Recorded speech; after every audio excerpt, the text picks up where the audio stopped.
All right, Hashem.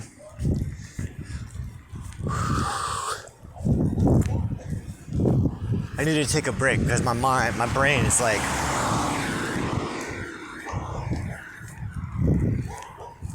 I mean, I guess technically, if I was any other person cramming this much information, my head would probably have exploded by now, but...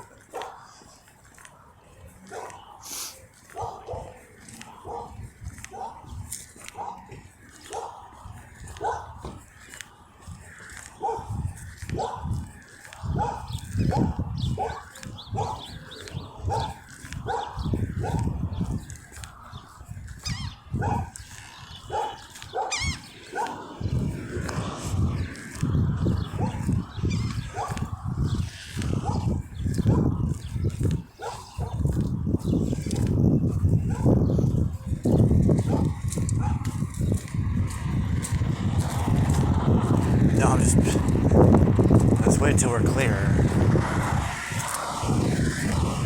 How you doing, my friend? How are you? Doing good, how are you? Right, good weather. Yeah, it's really nice. Alright. It is. You too, my friend.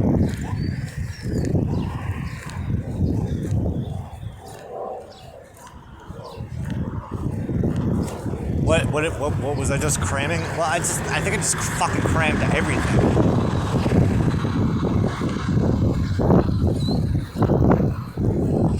I finished up chapter 2 of book 4 of Aristotle's physics. Then I did the first 20 verses of Sufa 4 of the Quran entitled Women. It's all about inheritances and marrying women and what's the right number of women to marry. But then also at the same time, I mean, we do also got to consider Sufa 2, which also has some marriage laws in it. And it would seem that a man can have more wives than one, but a woman can only have one husband.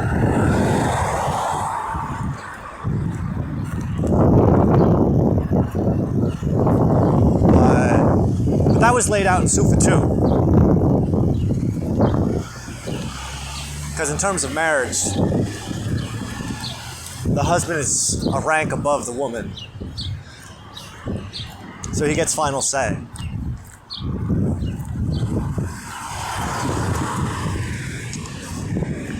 But what was interesting about Sufa 4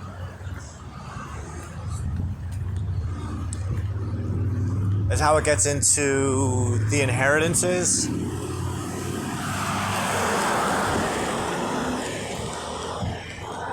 In more detail than the Torah does. The Torah doesn't get as specific as the Quran does. The Quran was getting into, like, if a man dies with a daughter and a son, the son automatically gets double portions in relation to the daughter. No.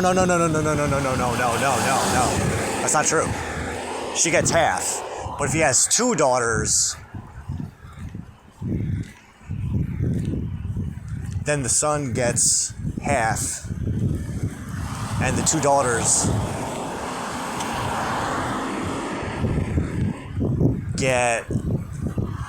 they split 1/3 or 2/3, right? Is that how it was?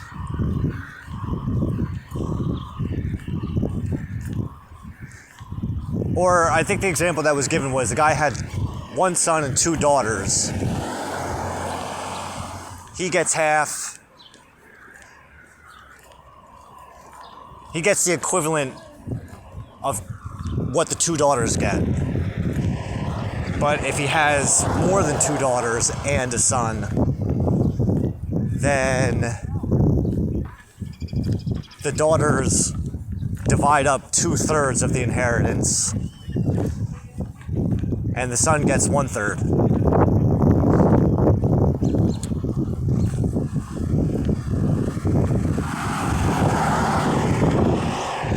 But if he also has parents that live after he dies, if his parents are still alive, then his mother gets 1/6 of the inheritance. But if he doesn't have any children, then his mother gets 1/3.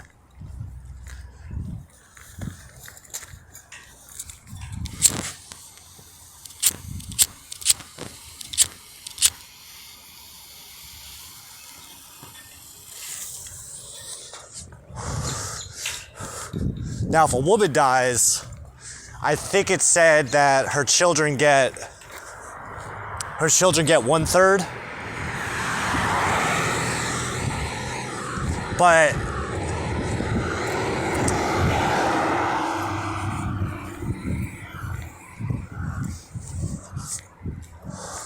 they get 1/3 of what she leaves behind. But why I thought that was significant is because that implies that in Islam, the woman isn't just, that the wife isn't just for making babies. She actually can be a breadwinner in the household. Which I didn't know that.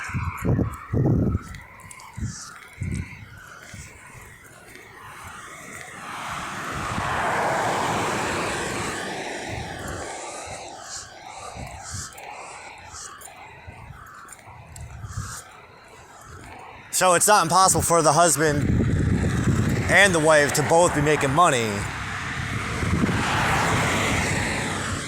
But then that opens the door too that it's not impossible, because it doesn't say no, that the husband can be the wife in the situation where the wife works and the husband takes care of the house. You know, that's my dream, right?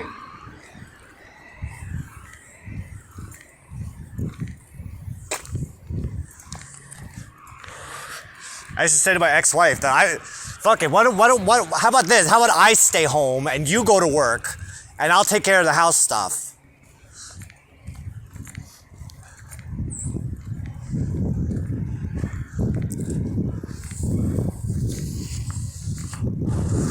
Nigga, I'm working 70 hours a goddamn week. How about I take a turn? Fucking jeez.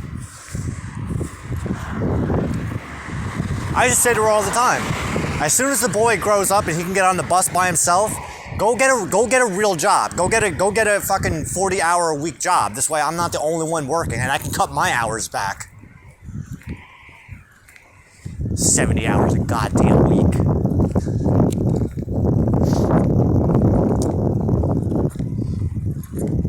Of course I thought I was a fucking slave.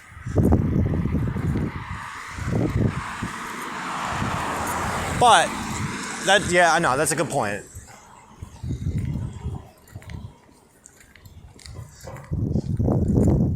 Well, you know, I was thinking about that last night. With today's Omer count, the net zak of Hesed, net zak of Gevurah.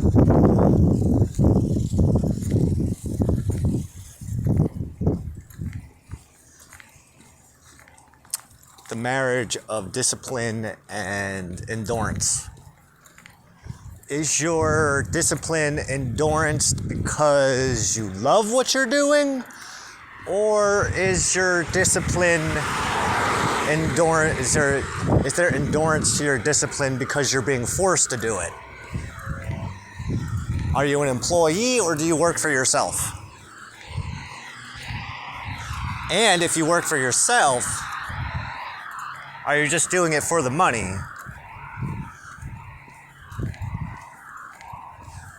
Which brings me back to the question I used to ask all of my clients, which is, would you be doing what you're doing if you weren't being paid to do what you're doing?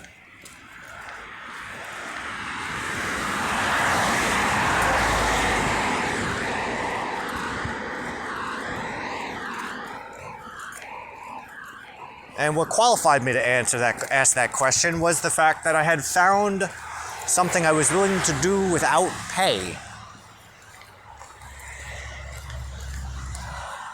I'm not saying you don't pay me. My life, my payment comes in the fact that you always make sure I have what I need to survive. Which comes through by way of my mother. We are gonna. Islam does state the importance of taking care of your parents. So like we are planning on money eventually, right?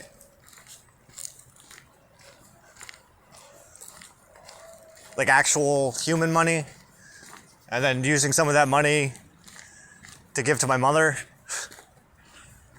so that she doesn't have to do the things she doesn't want to do anymore, right? I trust that's part of the plan.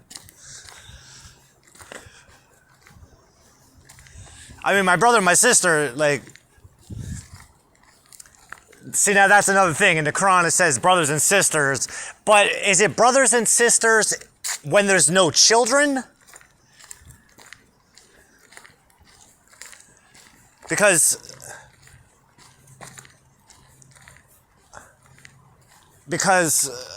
I've heard Andrew Tate, who identifies as a Muslim, and I think his brother said the same thing, is they didn't get rich to make it easy for their children. Their children have to work for their shit. And I would hate to do that. How did he put it? I like the way he put it. I don't want to take that away from them. The intended struggle on how to make the most of your life. If you want it, you got to work for it. It's not going to be handed to you. And I kind of think the same way with my brother and my sister is I would hate to take away from them their own opportunity to do things for themselves and make their own way, which they do, just not in the way that I would do it.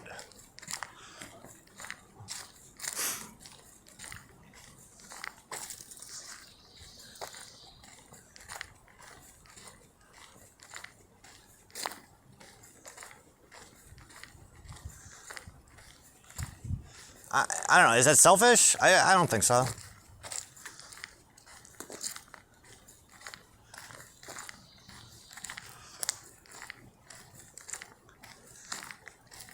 I mean, I made the offer to Dez once, but I'm assuming that April either didn't agree with the idea of me showing him the way, or he didn't want. I mean, I've already offered, so it's not like, when it comes to those guys, I think it's just, at this point, it's just one and done. If you say no the first time, all right, don't even worry about it. But at least now you can't say that I never asked.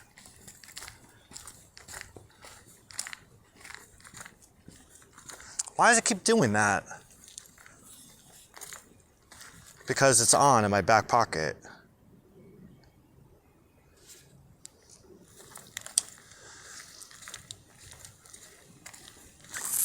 What else was there? You know, there was an interesting part of that Sufa too. And I feel like it was more of a test for the reader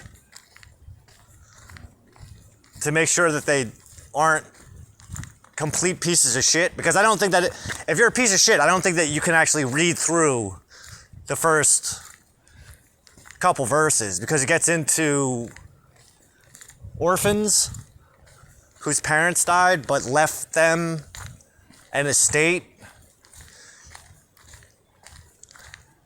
Because it gets into the guardians of the orphans not fucking the orphans over. So for instance, if the orphans are then taken care of by a legal guardian, it's the obligation of the legal guardian to ensure that the children get exactly what was left to them by their parents. And if the guardian is affluent, he has no need for anything, any kind of recompense. But if he's a poor man taking care of the orphans, then he's obliged to what's necessary for him to keep things going, which includes partitioning part of the inheritance to take care of the kids and himself.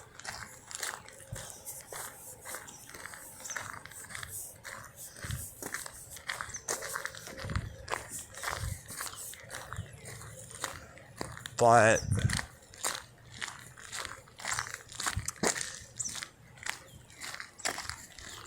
well, you know what's interesting about all that? It's just between you and me. Is how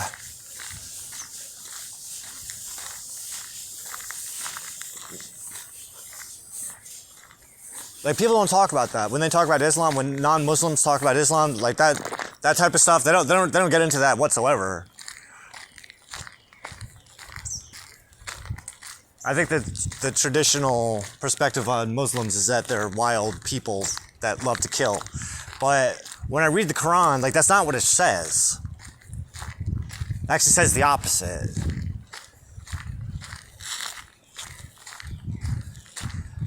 Like this almost feels like the protocols and procedures that are laid out in Torah, but an expanded perspective on, because when Torah gets into inheritances, it doesn't break it down into fucking fractions. It doesn't say anything about who's getting what percentage and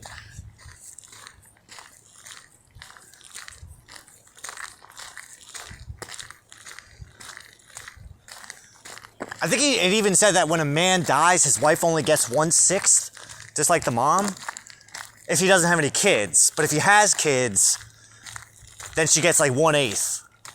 I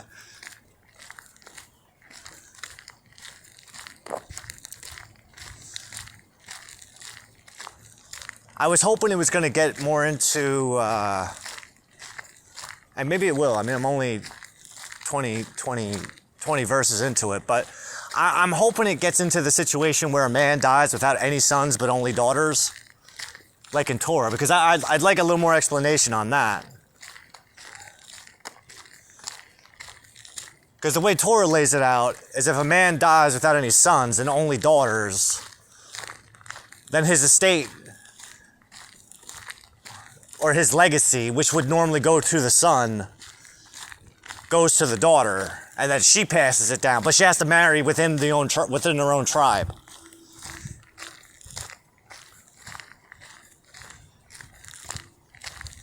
I don't know. The Quran seems like a little more generalized.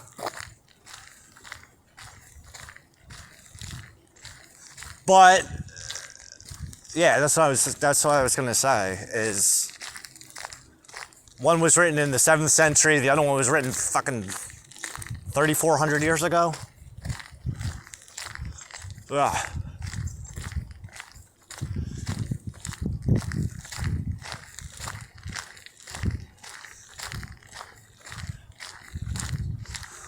Why do I think that is? Why do I believe that is? Well, I believe it's because Torah law is exclusive to the Israelites, where Islamic law is for Israelites and descendants of Ishmael. That's what it seems like to me, at least. Because at least the Quran, it calls out both sides. But that makes sense, being that Ishmael had an Egyptian mother and a Hebrew father, And the tribes of Ephraim and Manasseh had an Israelite father and an Egyptian mother. So I could see how that all kind of goes into place. But that also brought up another point, which was, do Muslims come from Samaritans? And Christians come from Jews?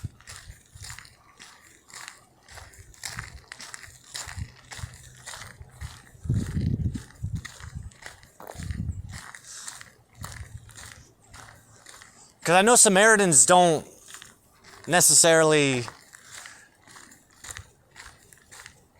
look at Christians the same way that Jews do. Right? I'm a little confused on all that. Because if the Jews come from the southern kingdom and the Samaritans come from the northern kingdom, Christianity comes from Judaism, it would make sense. I mean, it just makes sense. It makes sense to me that Muslims would be an extension of Samaritans.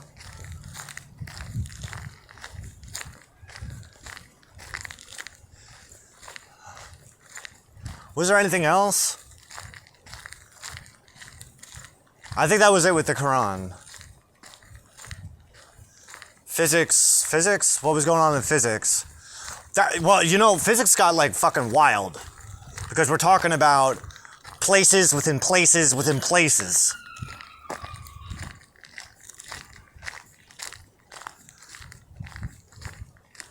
Place is the metaphysical vessel that contains the form and shape of a physical body from one perspective. But then there's the metaphysical aspect of body that resides within the metaphysical shape, or the metaphysical vessel of place.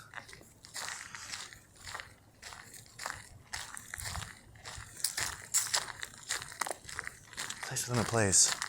What was that? What was that last line? That last nugget. That last portion that like got my fucking brain all fizzy. When water comes from air, you take a vessel, an empty vessel, like a pot or something.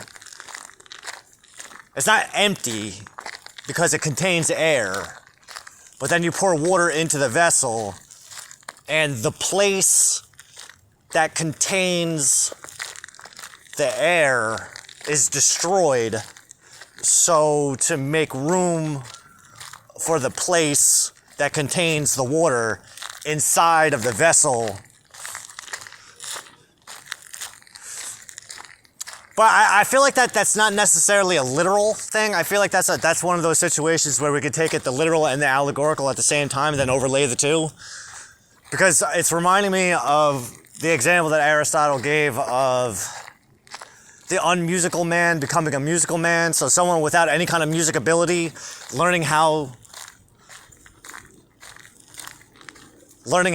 developing and nurturing a musical talent. He was unmusical, but then he became musical, and the musical aspects of himself came into being by way of the privation of the musical aspects of him. Because he had no musical inclination, he was a vessel for that musical inclination to come into being.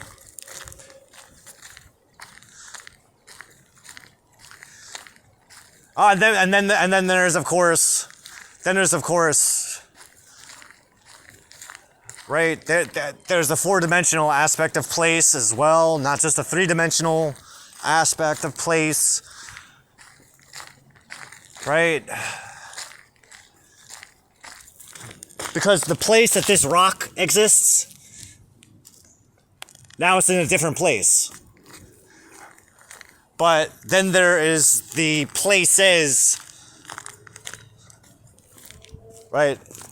This is place A, that's place B.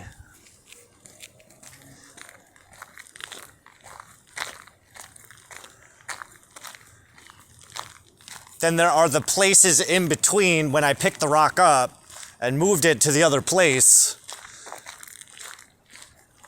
over the course of a brief amount of time, but over a period of time. It went from point A to point B, but all of those points in between are part of the chain of predication that brings it from A to B, which is all part of the place because though its place changed, it was still taking up space, which is place.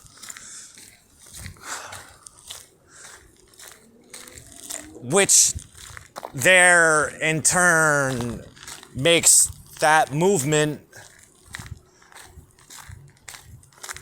that changing of place, a part of the matter that is contained within the form of the rock. And the form of the rock is not necessarily the body of the rock. The form is simply that which defines that body as a rock.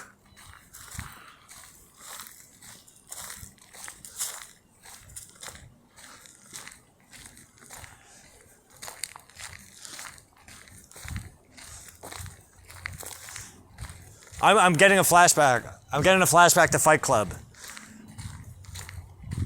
The part where narrator comes to the realization that he's Tyler Durden, and he's having the conversation with Tyler, and he's like, and he says, I forget the exact wording, but you're becoming more and more Tyler Durden. You weren't Tyler Durden in the beginning of the movie, but you were Tyler Durden at the end of the movie. So from the beginning to the end of the movie, narrator is becoming more and more Tyler Durden.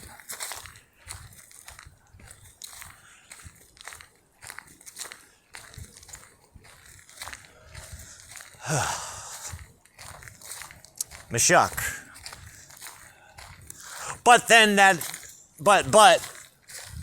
Right, because I'm thinking back to book two of physics, where we're talking about the principles of causality and predication, where the final product, the intention of the final product is the catalyst that sets into motion the chain of predication, the chain of causation that brings the final product into manifestation in the first place. Implying that the future has a direct effect on the past, because if not for the future, there would be no purpose for the past. So the intention of the thing is the reason for the thing's existence. Well, it's at least the reason why the first domino is knocked over, for which brings that thing into being.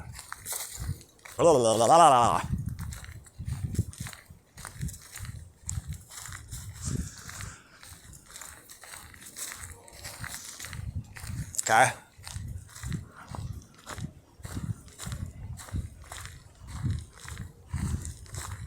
And you, my lord, being that your place is omnipresent, in that you are everywhere and nowhere, and in the past and the present and the future all at the same time, you're showing me a future, a potential future where everything I learned about physics today and prior analytics and the Quran, and Tanya, have all coalesced into some monumental, new, but not new state of being, state of conscious awareness. Because again, Rabbi Zalman in Tanya, chapter 42, had brought up the Moses sparks that exist within all the Jews, and how we are all inheritors of those sparks, but it's up to us to elevate those sparks so that we may bring out our inner Moses and embody the qualities and attributes that Moshe Rabbeinu would himself exhibit in our day. Which also goes towards Aristotle as well, because just because he wasn't a Jew doesn't mean he didn't have any divine sparks within him. And the same thing with Muhammad and the Quran, because the Quran has just as many sparks awaiting that Jewish touch as Aristotle. But due to time constraints,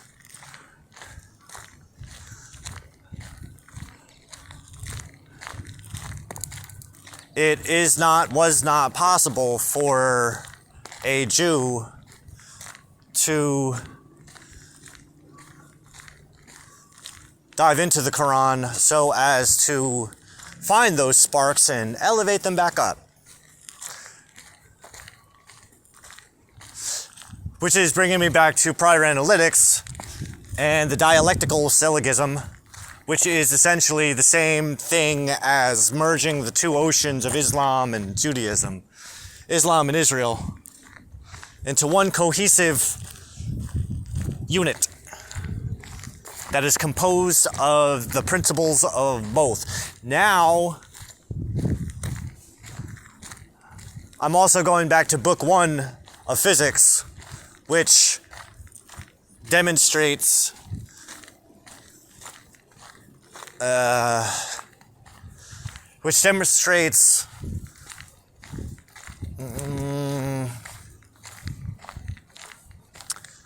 demonstrates the model for which we extrapolate the primary and secondary principles of a thing, for which we then can form a dialectical syllogism once we have the primary and secondary principles of a second thing, which we can then merge together, because principles of a thing don't necessarily have physical form. Therefore, we can then take one invisible set of principles and a second set of invisible principles and merge them into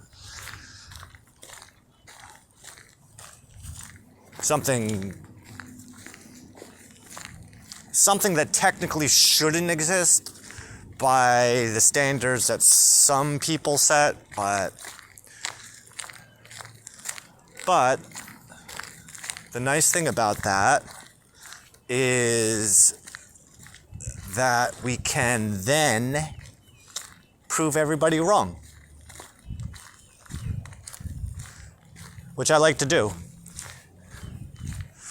Although, and the only reason I say that, Lord, is because it's come to my attention that the Jews are under the impression that the Quran is not the Word of God, and the Muslims are under the impression that the Jews have corrupted the Torah and the Tanakh.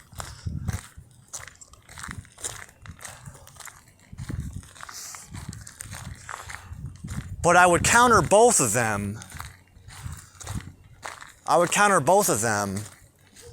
By saying that regardless, I'll use Aristotle's example as well, because he did a good job at this in the first chapter of On Interpretation, where he says that no matter what language that a work is translated into, no matter what words, syllables, and sentences are used to convey the original intent, the original intention of the original work, that soul is still there. So even if you go out of your way to try to mistranslate something with the intention of deceiving someone, though your intention is this, though your intention is to molest the original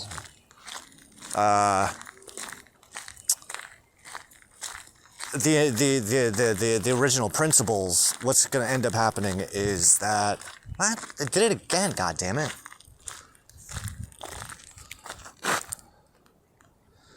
though your intention is to molest the original principles that were being laid out, by your will and grace, that won't happen, simply for the fact that the molested translation is being produced by way of your by means of your will.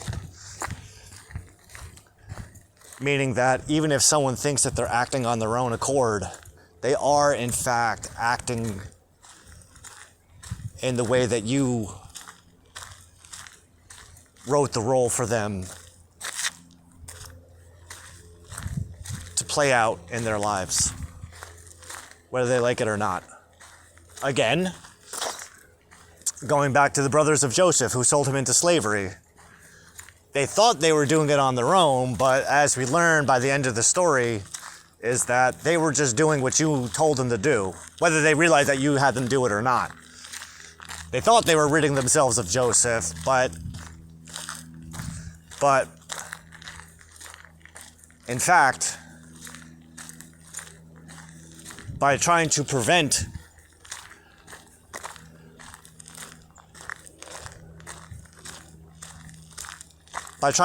Joseph to coming to some degree of power where they would have to bow down to him, they put him right on the path to obtain the power required, for which the brothers felt inspired to prostrate and grovel to their brother and beg not to be sold into slavery, like they had done to him. Irony.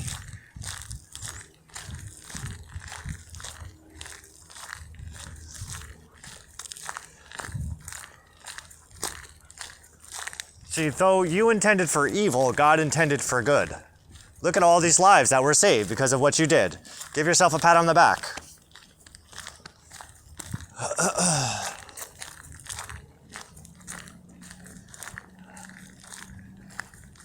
Then once we got to chapter 21 of prior analytics,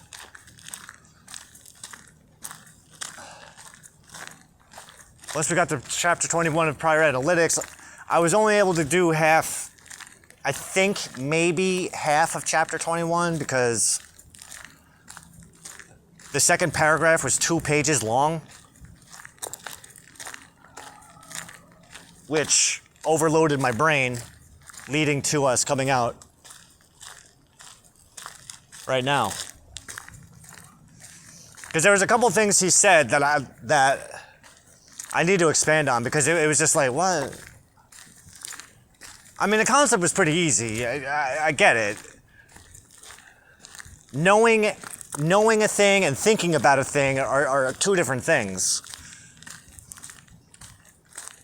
The example he used, and well, you know, it's fun. I thought of atheists during this, but it's like, just because you don't think that something exists doesn't mean that it doesn't exist. Because you might actually know more about that thing that you don't think exists than you realize. You just haven't come into contact with it yet. But once you do, you're going to realize you already knew it. Oh, that's what you meant. Yeah. He used the example of triangles. They take, for instance, a man who knows that every triangle is composed of 180 degrees. Or, as Aristotle put it, 2 right angles. So the man knows that every triangle is composed of 2 right angles, but he's ignorant to the existence of a particular triangle. And though he doesn't know that that particular triangle exists, he instinctively knows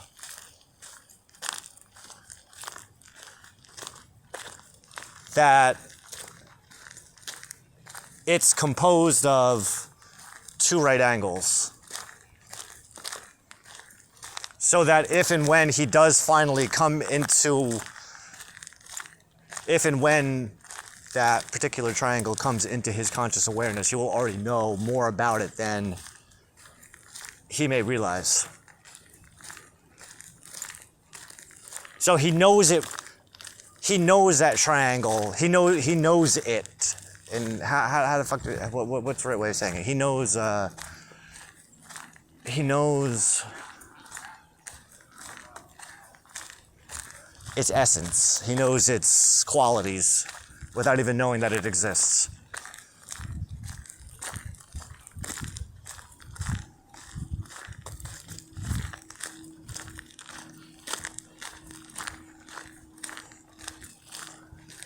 Which then, oh, you know what? Actually, I wanted to see that. Hold on a second.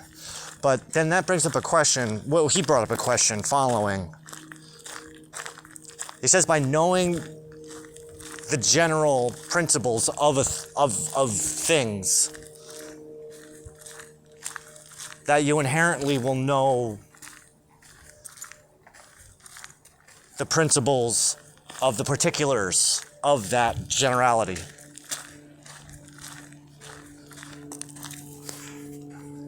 No, but he made a reference.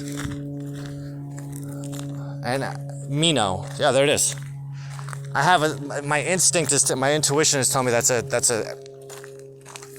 Plato wrote that. So I just want to go on my Plato app, my complete works of Plato, and see if there is a book called Meno. That's Timaeus. Minos? I don't know.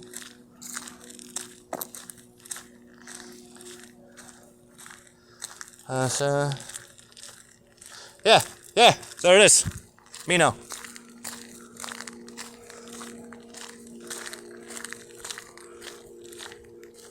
Alright. Oh, that's good. I like when I know things before I know them.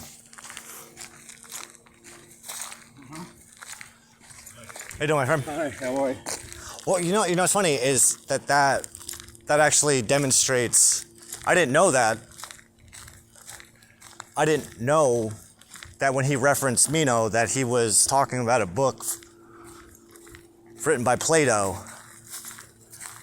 But I knew it without knowing it. I could have been wrong.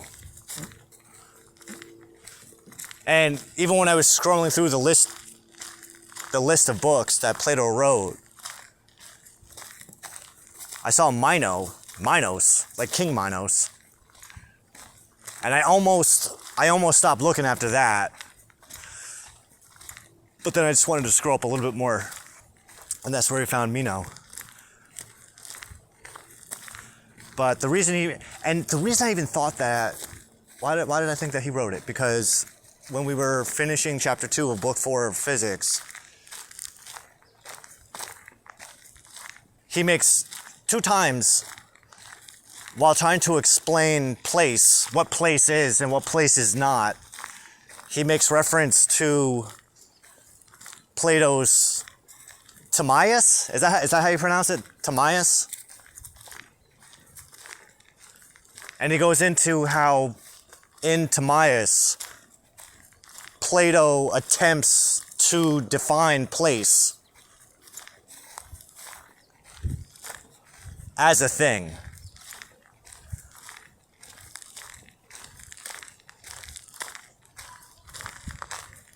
Now I'm familiar with Timaeus. The only reason I'm even familiar with Timaeus or Timaeus? Let's say fucking Timaeus. I like that.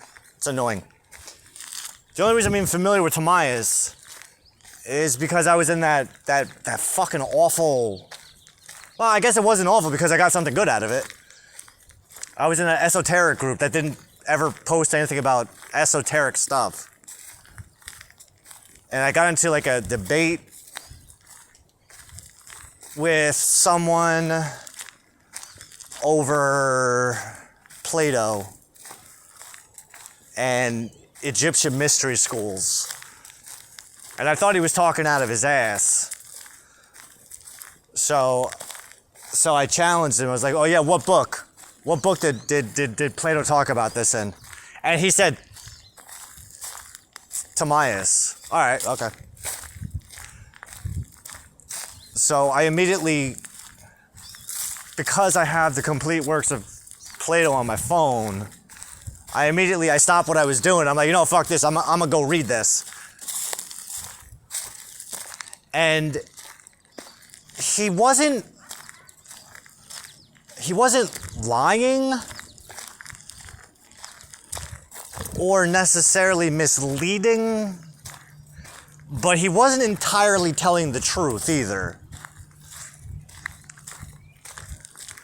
Because Timaeus isn't about Egyptian mystery schools or all this other shit. It's referenced in the dialogue itself. Socrates is surrounded by his young men friends, and one of them claims to be the grandson of the uncle of the brother of a guy who was in some way associated with an Egyptian mystery school. So the dialogue itself is composed of like flashbacks within flashbacks, but they're not necessarily flashbacks, because the one guy is just retelling a story that was said to him, that was told to his grandfather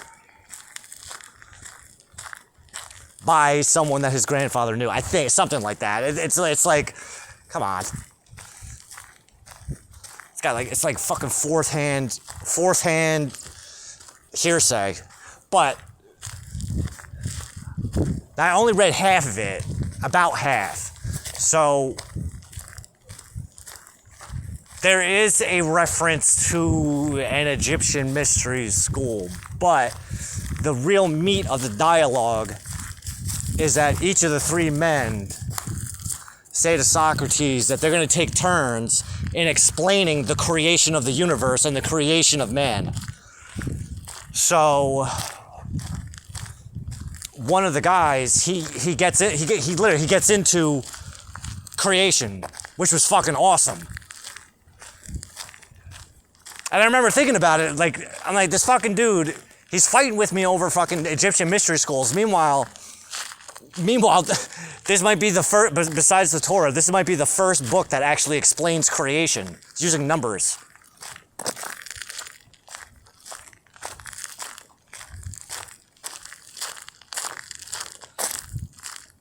But the equations and the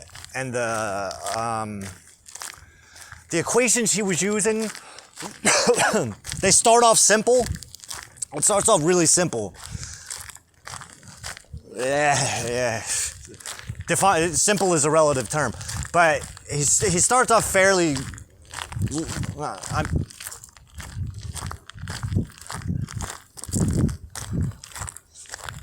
How do we put that? Like, was it simple? It's simple in terms of abstract numerology, abstract numberism. Because of 1, then 3. Because of 3, then 7, then 8, then 9. I like, it's just like, what? It makes sense. Like, the way he explains it, that's why I had to stop reading it, though. That's why I had to stop reading it, because the guy's saying some shit where I have to read it really slow to make sense of what he's talking about, but he's explaining why he's going about it the way he is. Now, I was more interested in learning more about, like, the creation of man. That's what I wanted to know about. But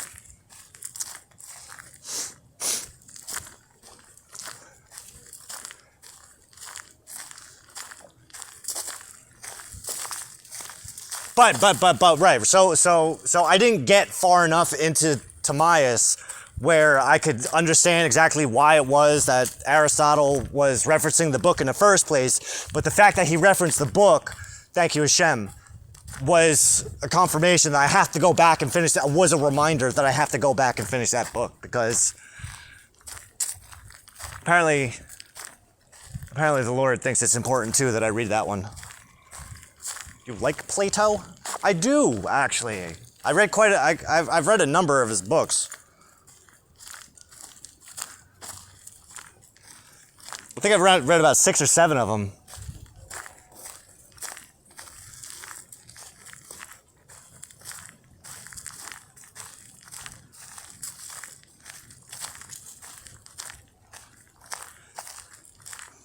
Right, and that was place. But then later on in the day, I was working through chapter 21 of book 2 of Prior Analytics, and then that's where the reference to Meno comes in. But he didn't say that it was written by Plato. He just references one of the topics that are brought up in the book Meno, which has to do with the fact that we don't necessarily remember things. We don't necessarily learn things. When we're quote learning something, we're actually recalling it, recalling information that's already there. Now I'm familiar with that, and now here's why I thought it was a book by Plato. Is in either Phaedrus or Phaedrus. Phaedra or Phaedrus. It's a dialogue on the night that Socrates is executed. And he's explaining to his friends, who are all sad and weepy and mopey that he's gonna die. And he's like, listen, don't feel bad for me. I mean, I'm about to go to a place, after I die, my soul is going to a place where I don't have to deal with shitheads like you. I actually get to be the student again.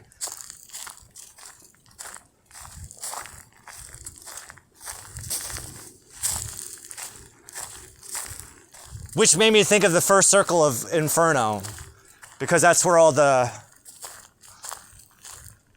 pagans and the non-baptized go. But it's not a bad place. It's not that if you read Dante's Inferno, the first circle of hell is like, that's just like a chill, laid back place where all the pagans go. Like nobody knows what the fuck they're doing there. But that's where all like the philosophers go, and they just kind of sit around, they just chill, they talk. Hey, what's going on? We'll have coffee, we'll talk. But then we also learn from Virgil that the first circle of hell is where all of the patriarchs and the prophets went until Yeshua Rabbeinu died for the sake of elevating them, giving them a fast pass. It's kind of like going to Disneyland, where you have the fast pass, so you don't have to wait in line to get onto the ride. Rabbi Yeshua, he had the fast pass for all the patriarchs and the matriarchs and the prophets, King David and a bunch of other people, to be fast-tracked into the pearly gates of paradise. So when Socrates was telling his friends that he was going to a place where he was actually going to be able to be around intelligent people for a change, it made me laugh because I know exactly where he was talking about. But then he goes on to get into reincarnation. I didn't know anything about this. I didn't know that Plato was writing about fucking reincarnation back then, or resurrection, depending on how you want to like observe it. Because if we fast forward, Plato wrote that around 380 BC. So if we fast forward to 1400 AD, Rabbi Moses Chaim Luzzatto, in his seminal work Derech Hashem, he gives like a serious fucking breakdown of what resurrection of the Jewish soul entails, like the full process, and even the rationale behind it, which is like, where the fuck are you coming up with this? Because I ain't never fucking seen this. Ain't in the Bible. But this literally explains what Rabbi Jesus was talking about with the resurrection. So Socrates and Rabbi Luzzatto, they both said the same thing, essentially. See, Socrates said that the soul is born into the body with full knowledge of everything it needs in order to get through that physical life. It's the job of the individual to remember. So everything that we learn throughout our life is not learning, we're remembering. We're remembering who we are, and we're remembering what we came here to do, which is what Rabbi Luzzatto was talking about with the resurrection, because the example that he gave was, and I could have sworn he doesn't name names, but I know he was talking about Jesus. I know it. He says, he lays it out like this, right? So the soul is born into a body. In that first life, every soul is born with a mission. It has a job that it has to do. Some souls, the job is quick, it's easy. You're just here for one lifetime. But some souls, the job is so big, it's so expansive that it takes several lifetimes to actually get it done. So he lays it down pretty simply. And again, while I was reading this, I'm thinking of Rabbi Jesus. That's exactly who I thought about, because he explains exactly what fucking Jesus was talking about. And he says, in the first life, the soul sows the seeds. In the second life of the soul, after it's been resurrected, it harvests the fruit from the plants that grew from the seeds that were sowed in the first life. So he goes,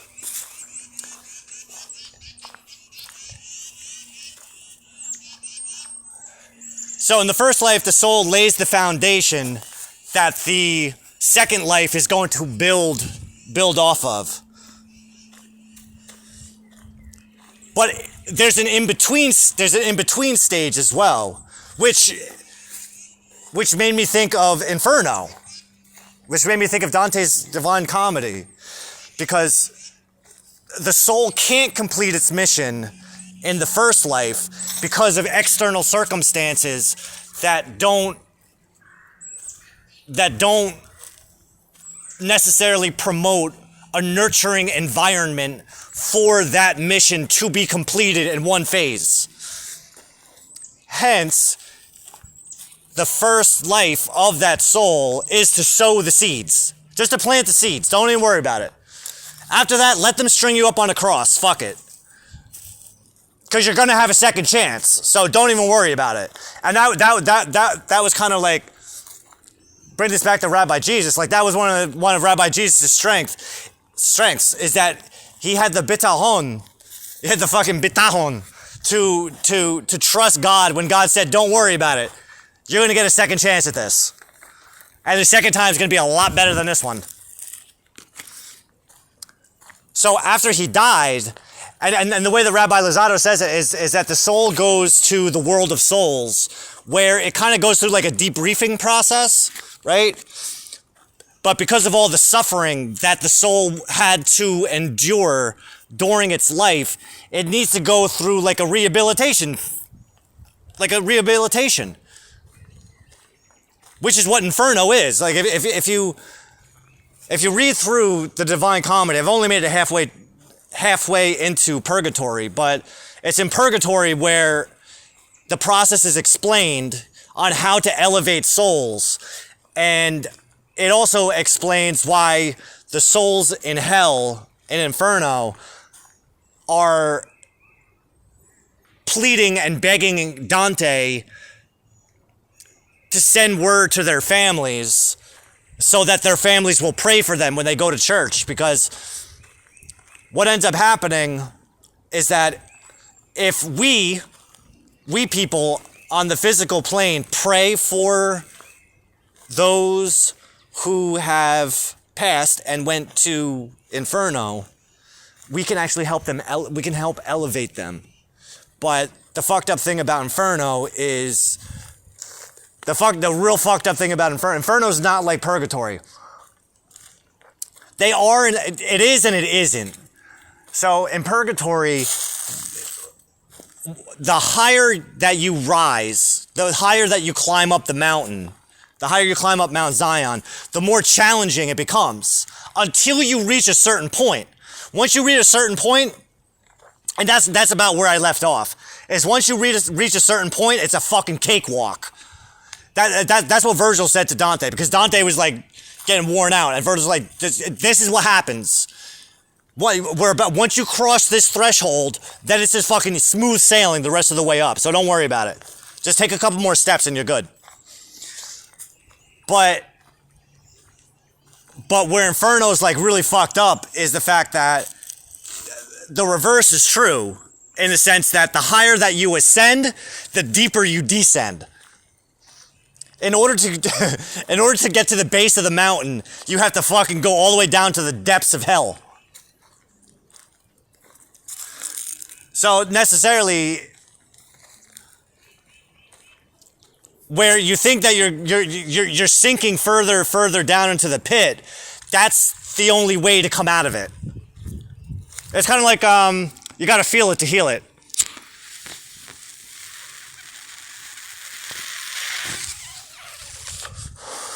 The further that you descend, the higher that you ascend at the same exact time.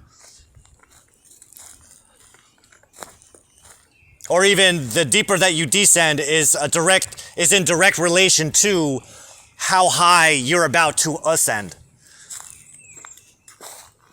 I've been through hell twice. I love it. Well, I've been through Dante's hell twice. Enough is enough. It's fucking intense.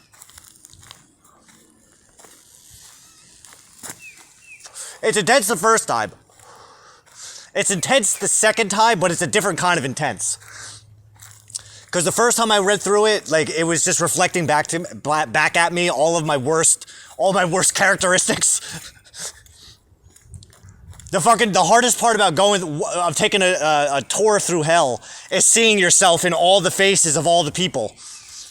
Now the second time through was a little more laid back. Instead of seeing my face reflected back at me, I was seeing the faces of people I knew in each circle. So that was fun. But then at the same time, there was still that cringe element where I still had to face those aspects of myself, which is fine. It's fine. That's a good thing. Got to feel it to heal it, yeah?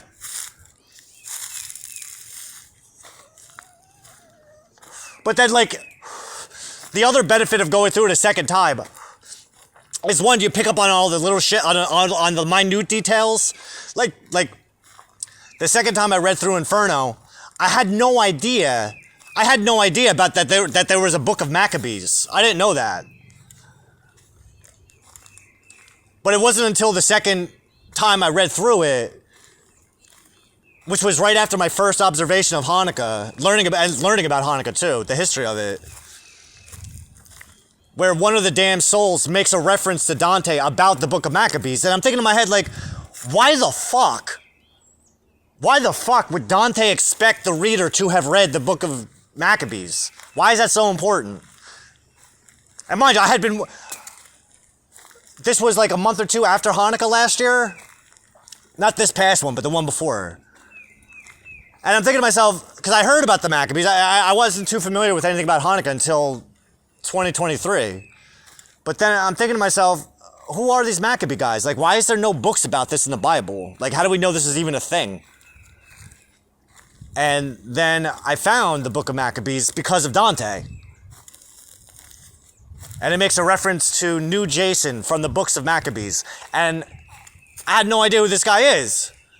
So I went searching and I found there's a fucking book of Maccabees. What? Which tells a completely different story. Than what we get on Hanukkah. There ain't no miracle. There's no miracle in the fucking book of Maccabees. The miracle is that they fucking defeated the whole world. Every single army that came up against them, they whooped their ass. But it even gets into the events leading up to the purging of the Second Temple and the events that take place afterwards.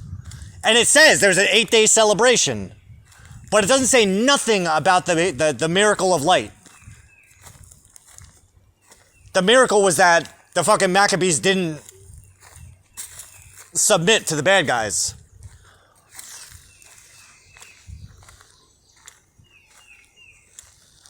But then it turns out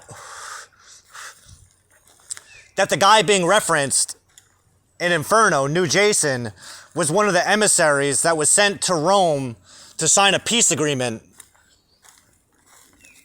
Because once the Maccabees had cleared out the Second Temple and they liberated Israel, they realized that this shit was just going to keep on happening. And being that Rome was a superpower at this point, they signed a peace agreement with the Romans to ensure that the Romans would have their back just in case. Ironically enough, the book of Maccabees ends with the establishment of the Hasmonean dynasty, which was the last royal family of Israel before Jesus is born.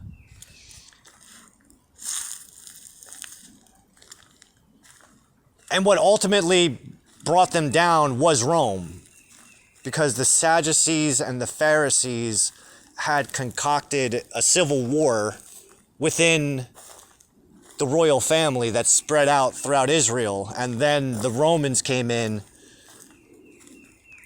wiped out the Hasmoneans, and then put King Herod into power. It's a lot. But then why would Dante want the reader to know that, you know? Because the further you go into fucking Inferno, and once you come out of Inferno and go into Purgatory, yo, all the top stars from the Tanakh of Jewish history all have a cameo. King Solomon's son's in there. King Saul. I saw King Rehoboam. King Saul was in there. Even this guy named Holofernes, right? So if you read Purgatory and you get to the part where Dante finds Rehoboam, King Saul, and Holofernes, you ask yourself, who the fuck is Holofernes? The only reason I even knew who Holofernes was is because when I found the book of Maccabees, I also found another book called the Book of Judith. And the Book of Judith is another book that was taken out of the Bible. But Judith was a Jew woman who single-handedly defeated an Assyrian army.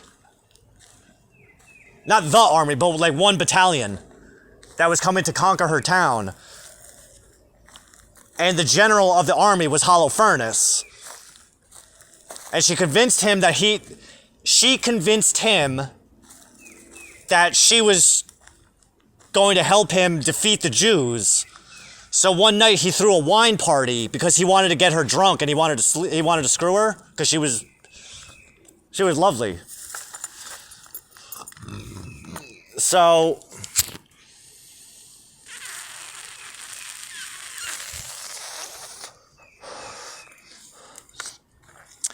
during the wine party, he eventually drank too much and he passed out. And while he was passed out, Judith got his sword off of his wall and fucking chopped his head off. And then took it back to the town as a trophy.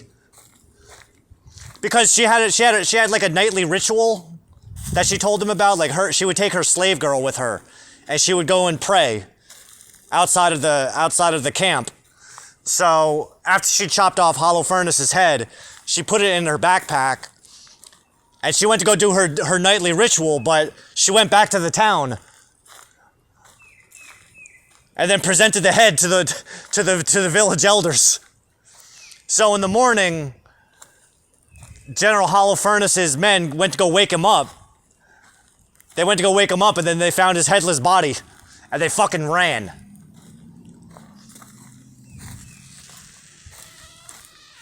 And then, I mean, this is dialing it back a little bit, but this was also one of those details I only noticed in my second read-through. But when Dante and Virgil are going through the 10 rounds, the 10 Bolgia of the 8th circle of hell, I think it's in the 8th Bolgia, the 8th level of the 8th circle of hell. He's walking around and he looks and it says, and there was the woman who sold Joseph. There was the woman who got Joseph thrown into prison. And I know who that is. I was so happy because I knew her. That's Potiphar's wife. After Joseph got thrown into slavery, he got bought by an Egyptian official named Potiphar. And his wife, because Joseph,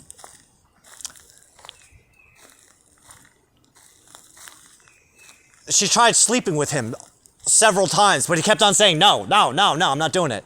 I'm not sleeping with my master's wife. So finally she said to him, if you don't sleep with me, I'm going to tell him that you tried to rape me. And there she was, an inferno.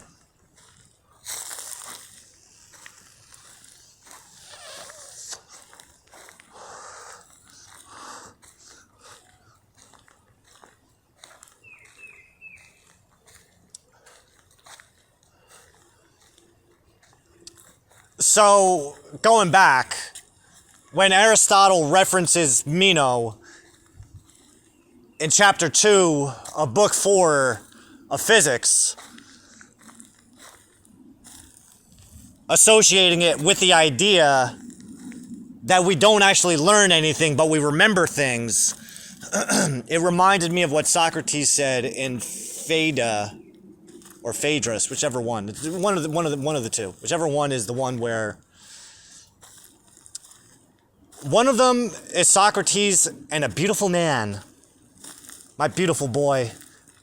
They're sitting by a river discussing things. And then the other one is Socrates and his boys on the night that he was being executed.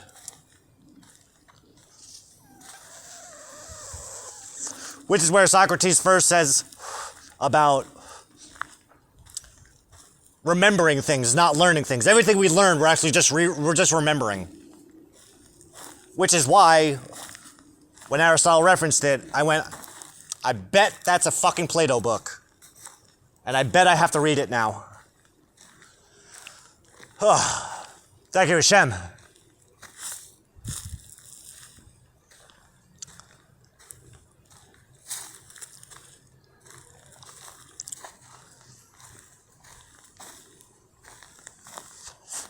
What else?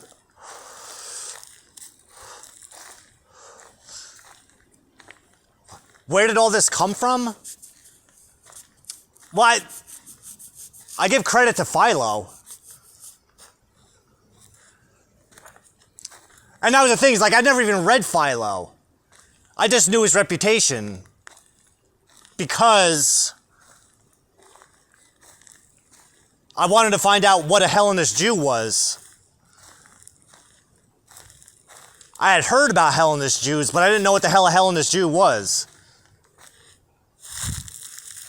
And then there was only two names that came up when I searched out Hellenist Jews, and one was Philo and the other was Josephus. But now that we're thinking about it, when I backtrack my Y chromosome, it leads back to my great-great-grandfather came from the province of Italy where Hellenist Jews were immigrating to from Israel during the time of the Maccabees.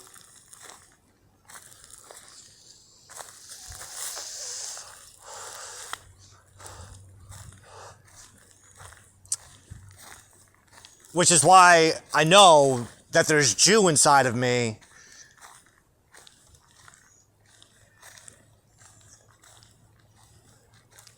Because otherwise, why the fuck would I be called to? Why would you be calling me to all this stuff? Wouldn't that be weird? How fucked up would that be, Hashem?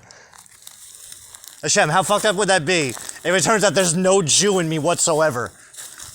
And this is all just one big coincidence. Well, that's why, right. That's why I write everything down. This way we can show it. Well, it's not, I don't know what to fucking tell you. I didn't go out of my way too much. It's like all the shit just kind of fell into my lap. What time we got on this?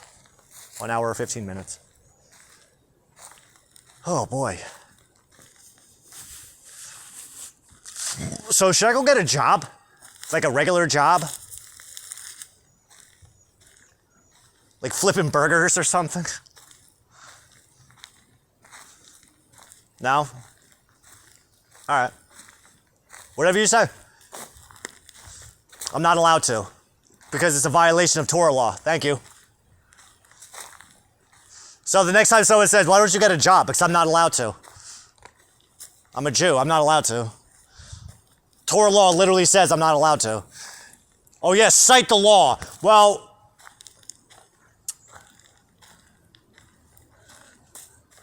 which book is it in? It's in the book of Deuteronomy. No Israelite man or Israelite woman will be a cult prostitute. Keep your whore's fee and your pay of the dog out of the house of the Lord, for he finds those things to be abhorrent. So the trick there is then to modernize and adapt the principles of that commandment to modern day logic. So a cult prostitute, like corporations are cults, religions are cults, right? If you ever met a corporate employee, or if you are a corporate employee, you know about the corporate Kool-Aid. So a cult prostitute, a cult prostitute is another word for a corporate slut. A whore's fee is hourly or salary pay. Hourly or commission-based pay. And then the pay of the dog is salary. So, the Lord my God, the God of my father and my father's fathers, Hashem, the King of the Jews, has commanded me and exempted me from getting a regular job. Like, I'm not allowed to do it anymore. I put in my time.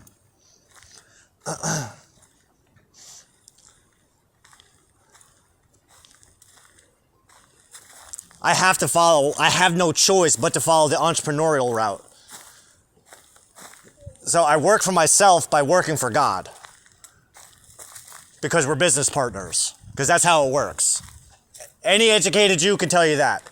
If you go into business for yourself, your business partner is God. God says it in the Bible.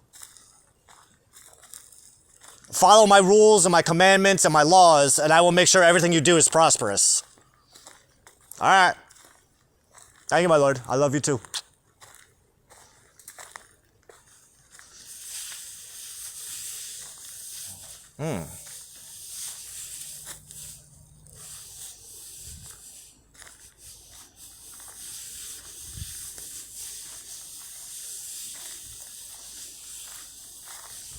How dope was that?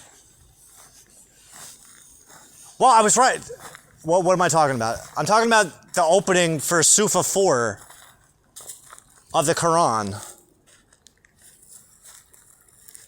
Because I was writing about this in relation to me and Miss Kim like weeks ago.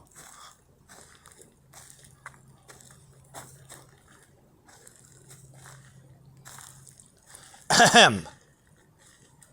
O mankind, fear your Lord, who created you from a single soul.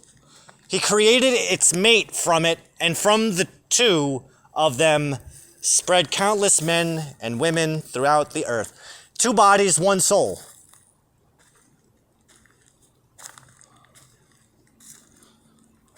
Manifest sinfulness. How can you okay.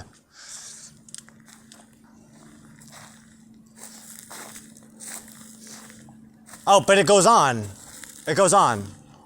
Thank you. I forgot about that because that part's like the most important. Because I wanted to expand on that part. Fear God, in whose name you appeal to one another.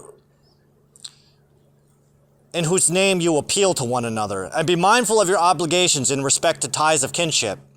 God is always watching over you. So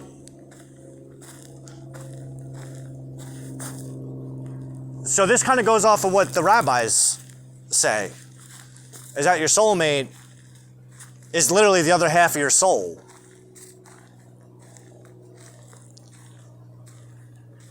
And then what I'm getting from that is, although you may want to be naked all the time with each other, you do have to take a break and like actually do work. Except for when the work is to be naked with one another. And not necessarily without clothes, but that could be emotionally naked.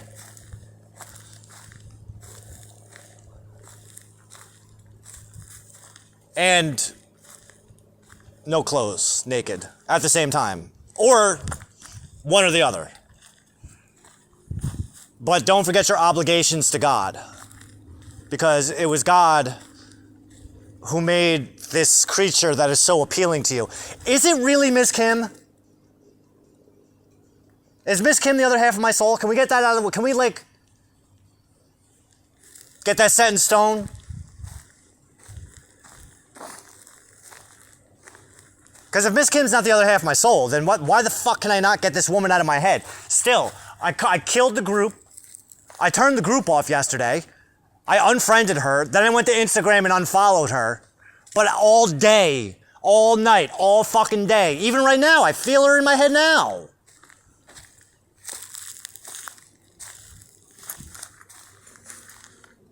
And I don't mind. It's like, it's a distraction. It's not a distraction. It's like, I don't know how to explain it.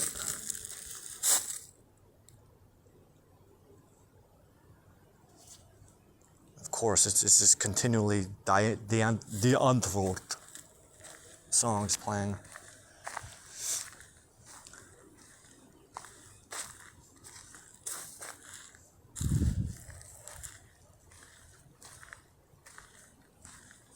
So, my Lord, what is it that I'm supposed to be doing with all this? I'm doing what I'm supposed to be doing.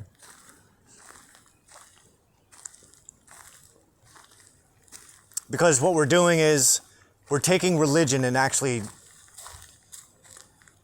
extracting the principles of religion out of the religion so that we can throw them away and demonstrate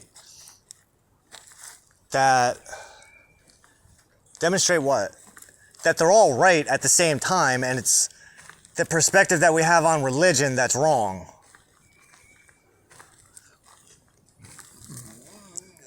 Because you're not supposed to be doing it out of obligation or out of indoctrination. You're supposed to be living it. But then again,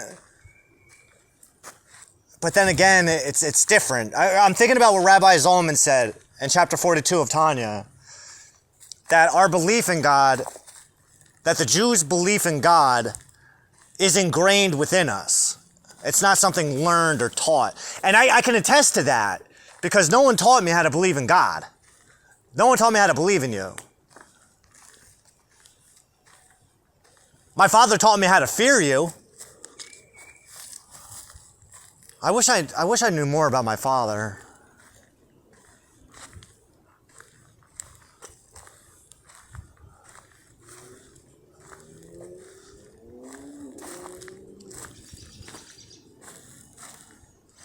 That reminds me of the thing that I heard this morning.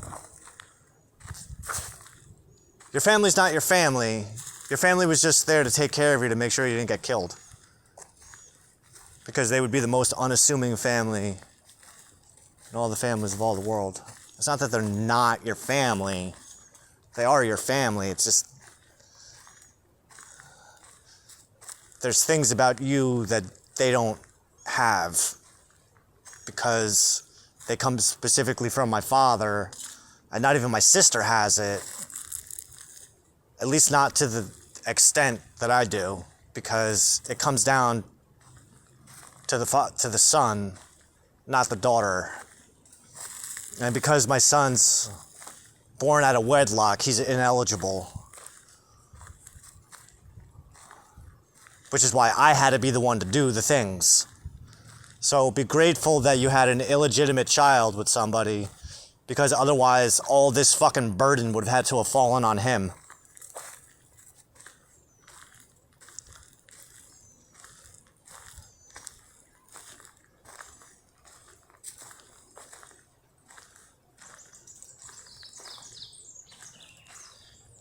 This is like depressing stuff, man. Cause you know what I'm feeling? I'm gonna be real with you, my lord. Like I feel like I feel like there's gonna come a point where I never see my family again. Like sooner than later. Like that's gonna be it. Like why? Well, I'm just. You want me to get naked? Because I don't know what being a Mashiach, what that really entails.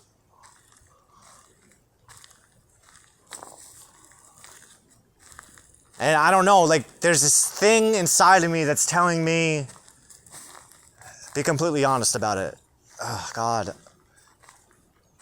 Well, what it's telling me is I have to let everything go. It's kind of like Anakin Skywalker when he had to become a Jedi, and he had to leave his mother behind. That. And then, well, the other half of your soul is your parting gift. Oh, Lord, I love you. So you have to give up on all of that stuff. Because attachment, it's just like a Jedi. It's, eesh. But that's what Rabbi Jesus was teaching too. Was that we have to give up all physical attachments. All right. I mean, listen, I'm not gonna fucking cry about it. Maybe I will cry about it, but I'm not gonna like go. Oh, okay, I can't let them go. If I gotta let them go, I gotta let them go. I mean, it wouldn't be the first time I fucking ran away from home, and it's not running away from home. I know it's like.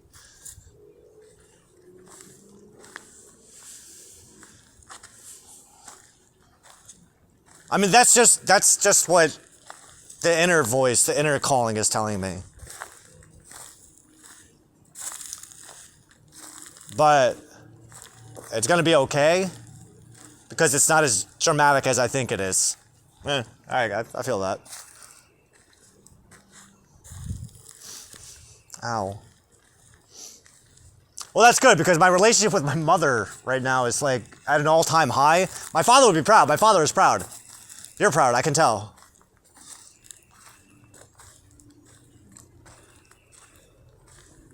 It's actually weird how much she loves hanging out with me. But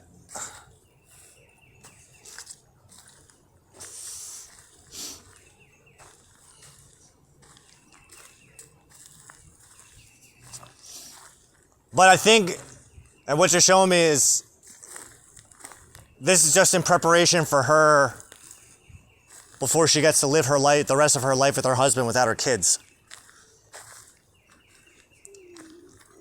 Because Chris is, whether he likes it or not, is going to end up marrying Twisa. Because that chick ain't letting him go. I can see that.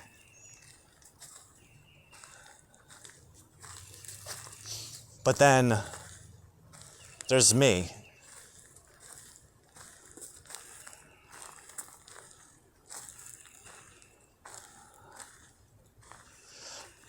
Right, but then what? Like,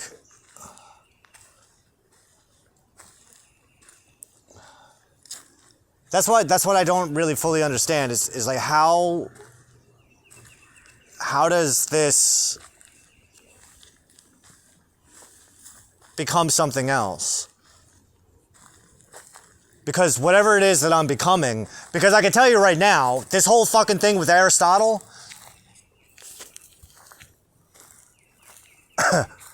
Aristotle and all my rabbis, like, Hashem, like, I can't help it, but I can't see how everything I'm learning is preparing me just to live with my, well, you know, I can see that. How it's preparing me to be okay with living with my mother forever. God. God forbid. God forbid. Why is that a problem? Here's why it's a problem. This is why it's a problem, okay? Because I've tasted the other life. I've tasted what it's like to not live with my family. I've tasted what it's like to live on my own. That's why I'm willing to compromise by having a mate to live with. And a mate that you created for us to that we appeal to each other. You feel me? I know.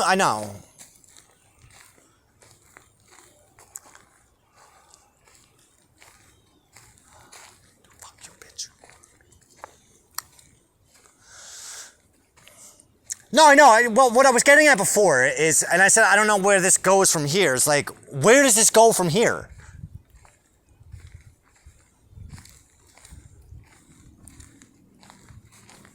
What does doing cool shit entail? Like, what, I don't know what that means. Like, I don't necessarily like being around regular people. I don't like being around people. Are you telling me that there's people I'm actually going to enjoy being around? Or people that enjoy being around me? Well, I don't like that idea, to be perfectly honest. I don't like the idea of liking being around people.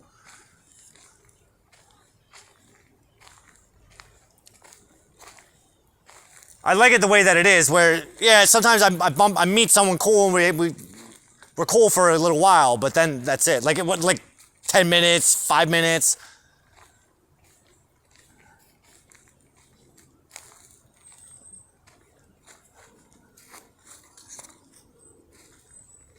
See, my ideal scenario is a godly woman that replaces every other human being in the entire world. This way I don't have to worry about nobody else. Okay. Let's go to the store. Let's go do some returns. Anything. I just don't... Well, people aren't going to know me, right? I mean, nobody knows me now. I mean, well, I don't know. Do people know me?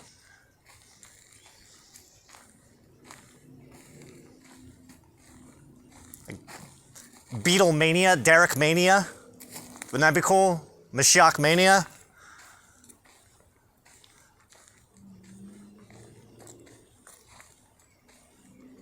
I'd be cool with that. I would be so happy with that if I was a Jew celebrity, like in that, like, the Orthodox community sees me as like a fucking celebrity. That would be cool. It's Mashiach! It's Mashiach! That would be fun.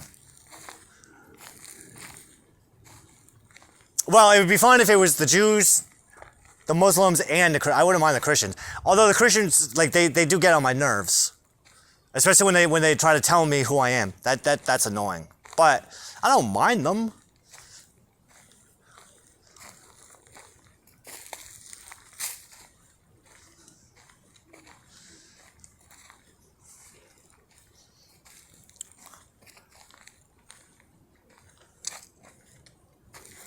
Yeah. 134. Let's start walking home, please. All right. So tonight, what do we have? We have the fifth night of week 2 of the Count of Omer. So this is Had, the Had of Gevurah.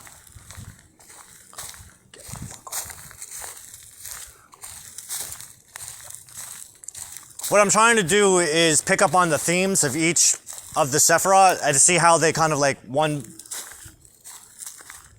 defines the one that follows it. So it goes love, discipline, endurance. Love, discipline, endurance.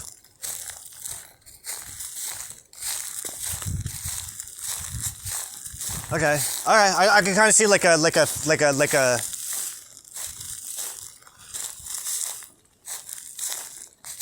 I'm relating it back to my own self.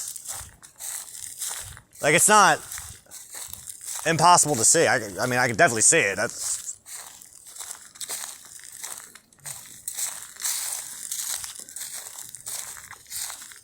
Myself. Why is it that random mode? Why is it that shuffle just constantly just plays Diane Worth over and over and over, like just.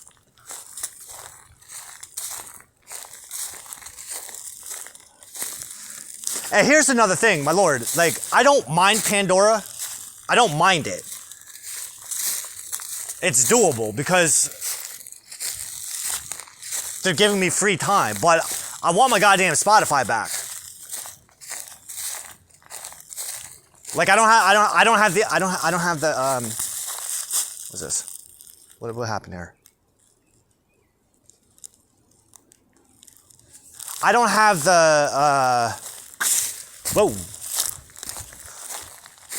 I don't think I have the motivation, the endurance, or the discipline to go through and rebuild my Spotify playlist on Pandora.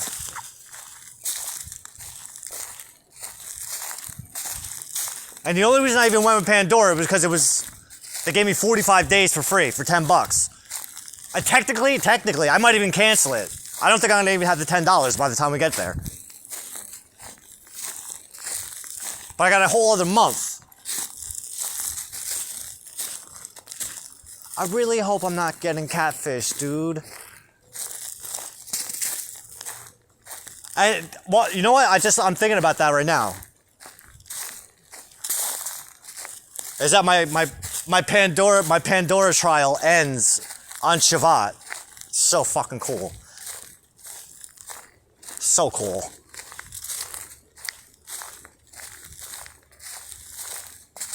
Or is it? No.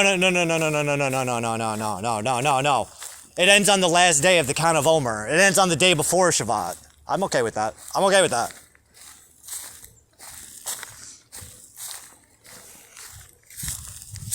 Yep.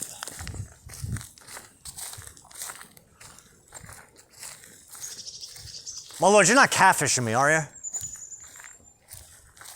Why would you say that? I don't know. I feel like that's what fear of God really is. I think that's I feel like that. What does it mean to fear God? The fear is that God's catfishing me. That's like the best. That's the best way to put it.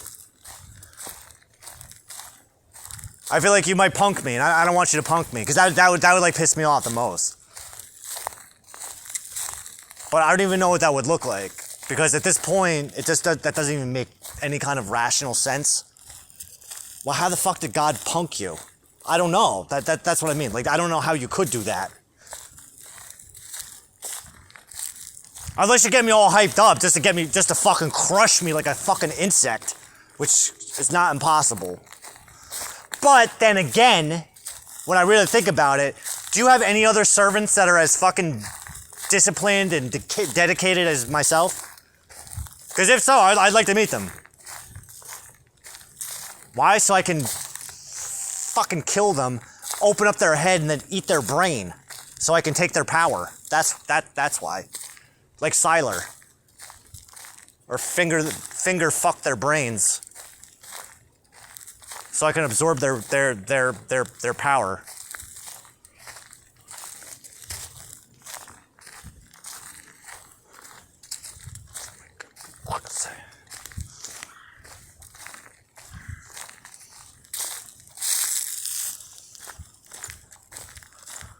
There's like a pimple on the side of my nose that's driving me nuts.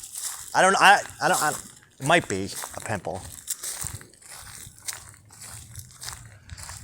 All right, so we have the Count of Omer tonight. Then we can do another 20 of the Quran. Is there anything else that's like really that's? I mean, we can get back to Aristotle. I don't mind.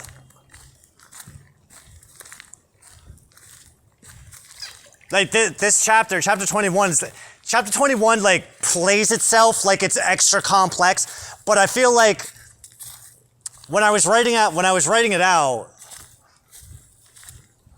what I was picking up on was it almost seemed as if Aristotle was showing off how smart he is, and at the same time testing the reader to see if you can keep up with him, because he was fucking going all over the fucking place, this dude. Well, if A belongs to B and C both belong to all of D, but the man in question doesn't realize that A belongs to C, or he thinks that A doesn't belong to C, but yet he knows that A belongs to D due to the fact that it belongs to B, while B belongs to D, then he is both right and wrong at the same time, but he doesn't realize it, because had he been paying attention, then he would have recognized that though he may think that A does not belong to C, but just by the fact that A belongs to all of B and B belongs to all of D, then it also has to belong to all of C at the same time, because if it didn't, then it would negate the universal predication of A and B, which universally belongs to D.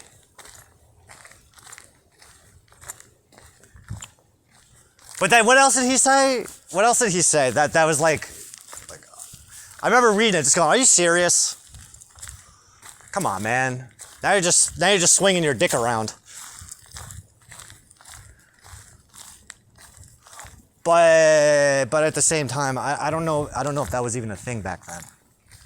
Dick swinging. This is Hashem.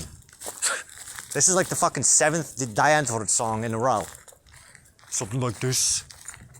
What you mean, something like this?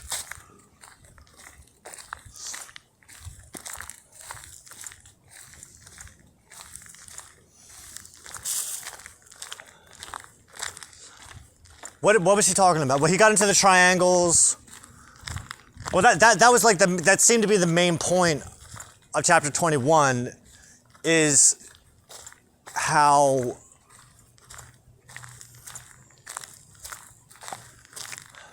we might know something without knowing it, without realizing that we know it.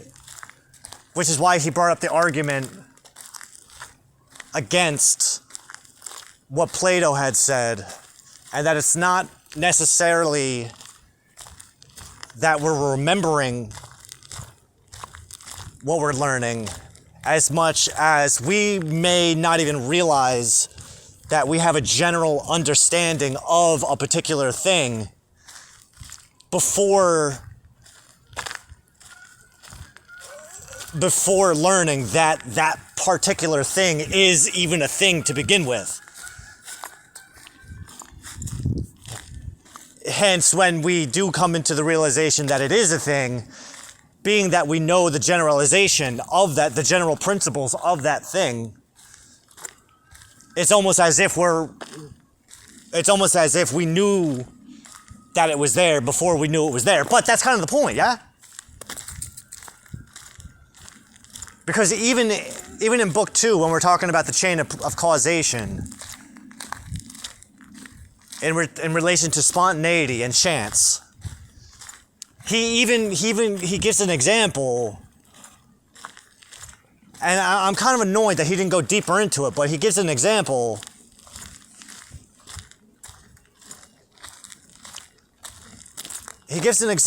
of a shop owner that owes a particular ransom, a particular debt. But then one day, just a random person spontaneously comes into, just by chance, comes into his shop and buys and spends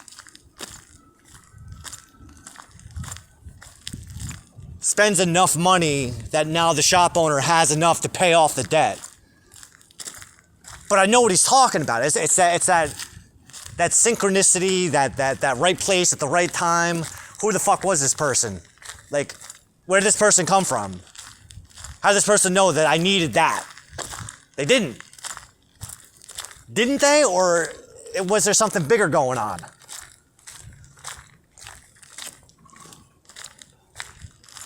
What led to you bringing that person into my experience so that they can give me exactly what I needed right when I fucking needed it?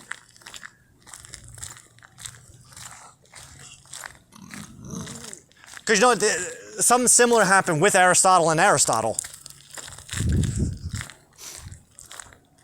I think it was either I was working on physics and then hopped over to prior analytics, or I was working on prior analytics and then hopped over to physics, where, yeah, right, it was prior analytics where he was talking about,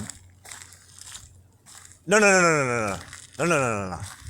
I was working on book 1 of physics, where he gets into primary and secondary principles, and then I hopped over to prior analytics, where that chapter was talking about dialectic syllogisms, which is when you take the principles of one art or science and merge it with the principles of another art or science.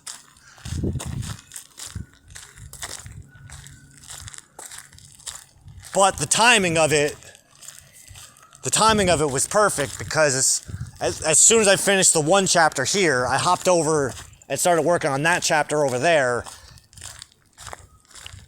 And what he said there was relative to what he said over here. Is that fucked up? That's so fucked up. So fucked up. It's not fucked up in a bad way. It's just like fucked up in like a what the fuck? Hashem. But then even with Rabbi Luzzatto, right? When I was reading Derek Hashem, and I never finished Derek Hashem. I want to go back and write that whole fucker out. But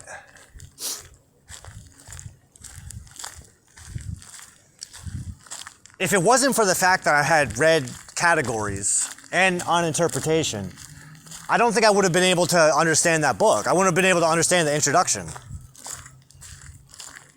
And then even with Rabbi Zalman's Tanya, like I read that and he's constantly bringing up categories. And he's using Aristotle's category mindset to break down the anatomy of the soul in relation to the faculties of thought, speech, and action, in relation to the two souls of the body, in relation to the 10 Sephirot, in relation to the Ein Sof, blessed be He. Ha!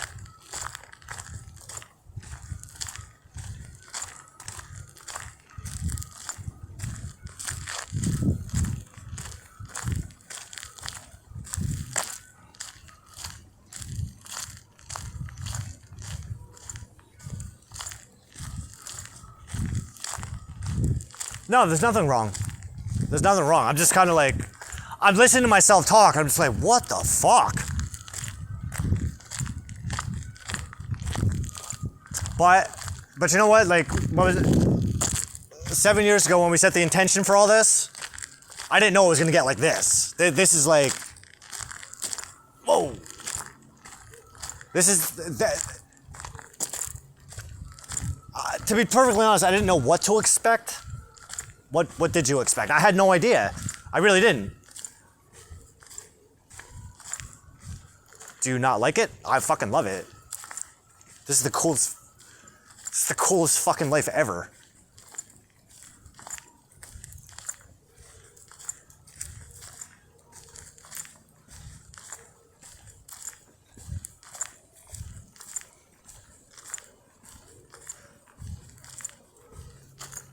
Futuristic.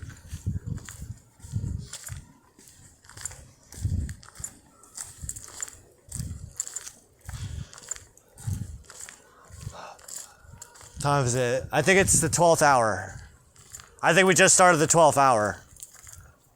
Or we're just about to go into the 12th hour. Let me check. So today's Thursday, is the day of Jupiter. So the 15th hour is ruled by Jupiter. 14 is Saturn. 13 is the moon Mercury. So this should be the hour of Mercury, yeah?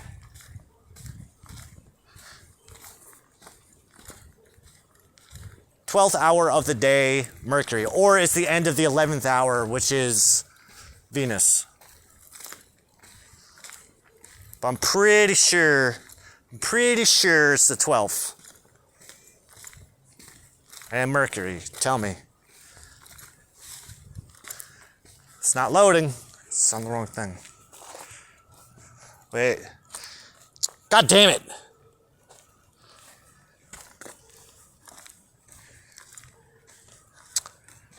Oh my God, no.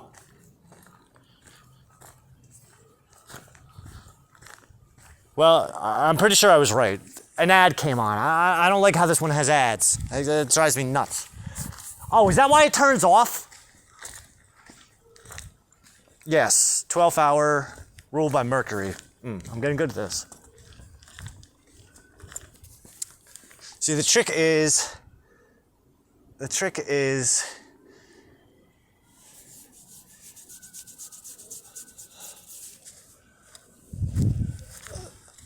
to look at the dome of the sky in 12 segments. The first segment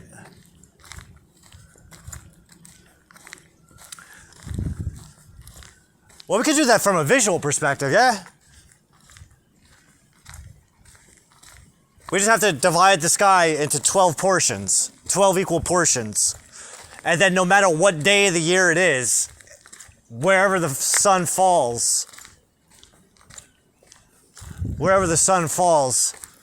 always be that particular hour. I don't know if I ever thought of that. The tricky part is going to be at night. But I guess it doesn't really matter at night, does it? Well, yeah.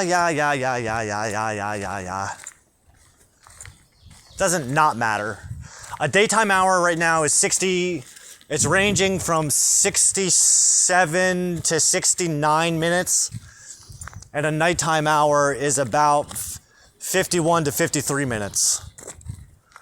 We're kind of like in a fluctuation phase.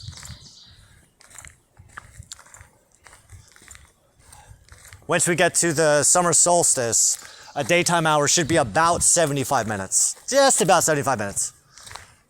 Just a little over, just a little under. And then a nighttime hour should be about 45 minutes.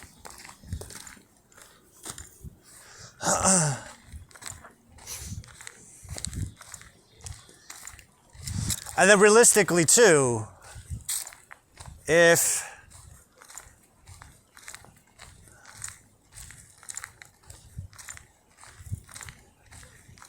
what are you thinking? Well, I'm thinking about sidereal and Western astrology. The sidereal and Western zodiac. So the sidereal zodiac is showing what's up in the sky. The Western zodiac is based on the solar cycles, the solar seasons, which is 25 degrees and roughly 5 minutes ahead.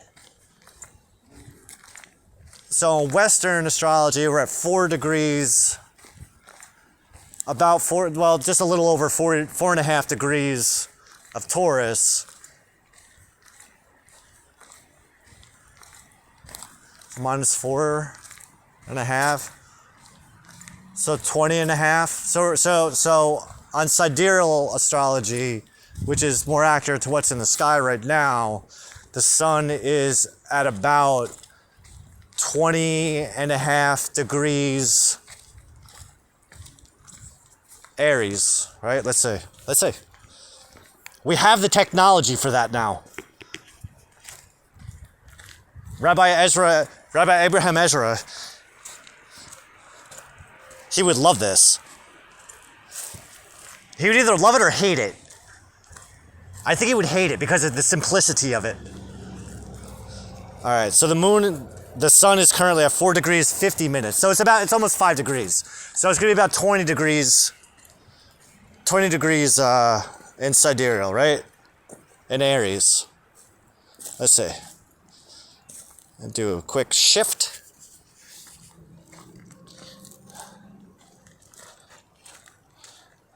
What's the point of all this? I want to be able to do it all in my head. I want to know all the time what's where and what's why. All right, so, oh, dude, no. All right. I see what I did wrong. I see what I did wrong.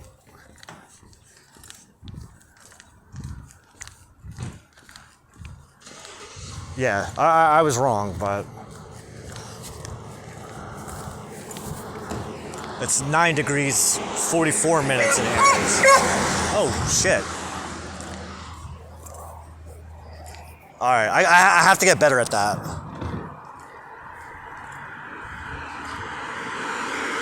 I mean, then again, in relation to last year, last year, I wouldn't even be able to tell you that it was 25 degrees in 5 minutes. And we can just call it 25 degrees, but I like 25 degrees 5 minutes. Because it shows that I know what I'm talking about. That's why.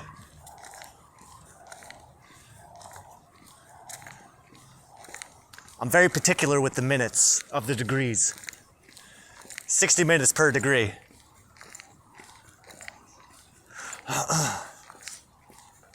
So what was I saying? I should be able to do that calculation in my head. Like, the ideal scenario is that I won't need an astrology app. I'll just be able to know.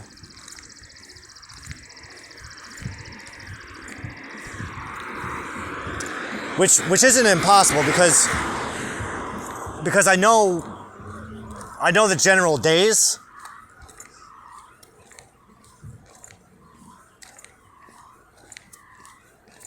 I mean, even if I look at a Gregorian calendar, at a Western calendar, like, I can tell you where the sun should be within about a degree or so.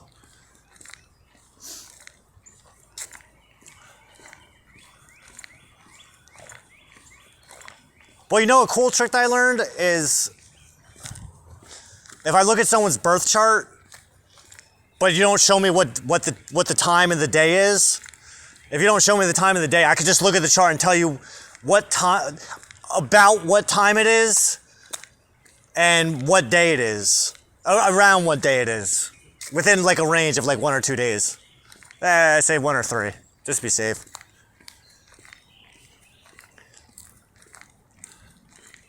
But I want my circadian cycles synchronized with the universe.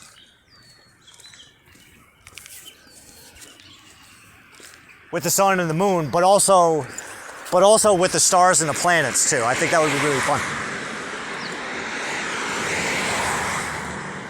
Why? Because why the fuck not? My circadian cycles are synchronized with the universe. From a geometric perspective. Like, that sounds cool.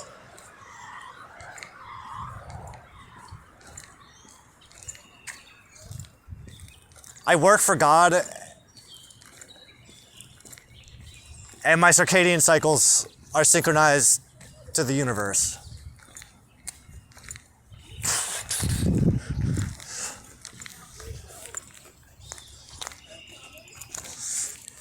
That's so weird. Well, you know another thing I saw? I remember when I was a kid. I used to have this dream.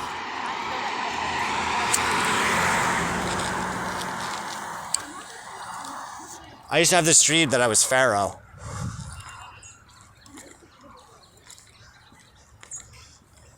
That I was a descendant of Pharaoh. And you know what's interesting about that?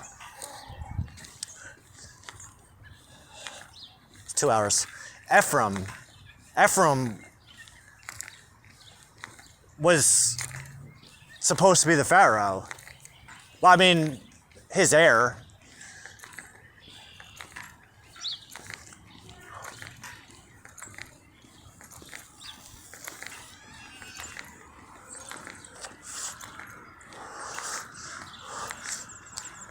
I mean, 'cause am I wrong that you gave Egypt to Joseph?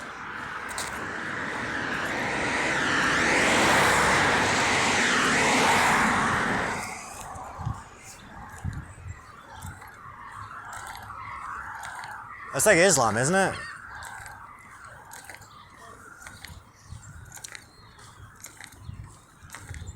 It's because of that Egyptian blood.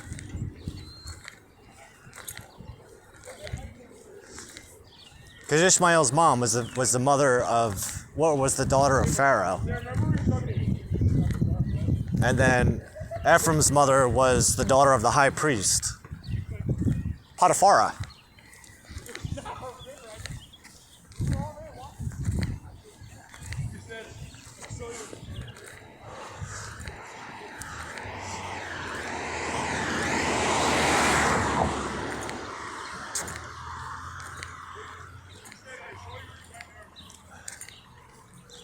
God, I would love to be a God King, like a lowercase g God King. I feel like that's like the job I was born for.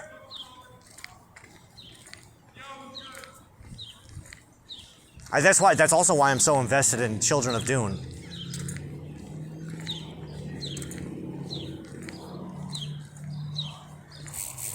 What happened?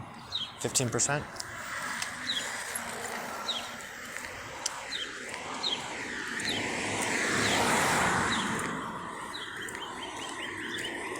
Well, my lord, like, that's another thing, which I feel like we say this every single time that we do this, but if I'm wrong about any of this stuff, please. See, this is where the catfishing and the this is where the fear of God really presents itself, because it's like, are you fucking with me?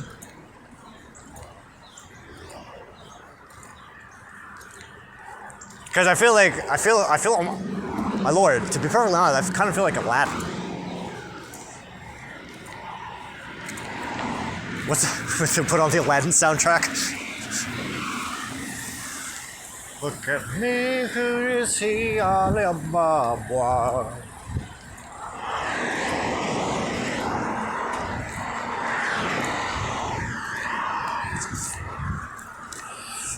Well, I remember at age 12,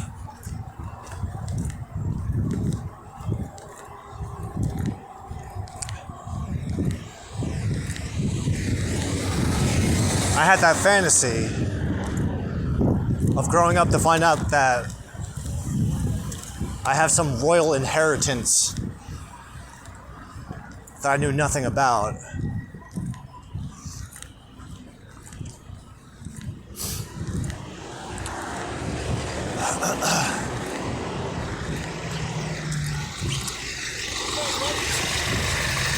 Three times, man. Doing all right. Yeah. Doing my nightly walk. Yeah. All right, bro. Now, if you've been keeping up, you can't see who that guy was, but if you've been keeping up with these videos, then you would know that was that dude that just pulled up. That dude, we just bumped into that dude 2 nights ago. But then we bumped into that dude last week. The first time I bumped into that dude was last week. Because Hashem and I, we were doing an experiment to take a different walking route than usual, to see if anything weird and see if anything unusual would happen. Any kind of like synchronistic situation that only could happen because of God. And we ended up meeting that dude on the bike path. And then the other night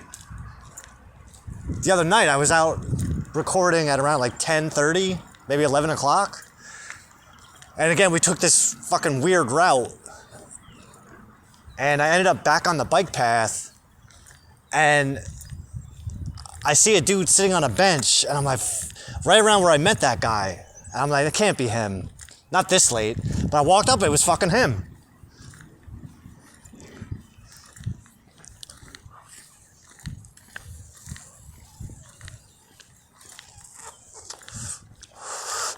Once is chance, 2 times is a coincidence, 3 times is a pattern. Why do you want me to meet this dude?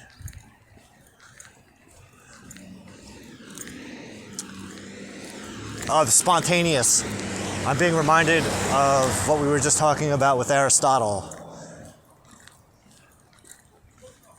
And the metaphor of the shop owner who owed a debt. And some random guy just pops up and spends the amount of money that the guy needs to pay off the debt. But that's the 3rd time I got that guy on camera too. Every time. It's so fucked up.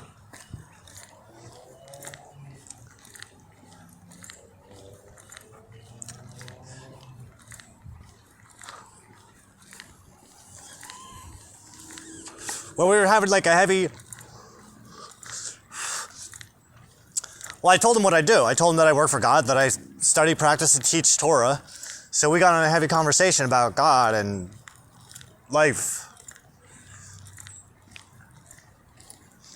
So I have to assume that he's probably like, what the fuck?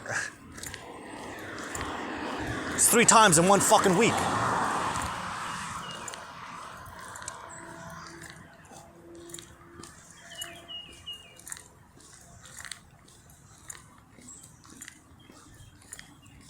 All right.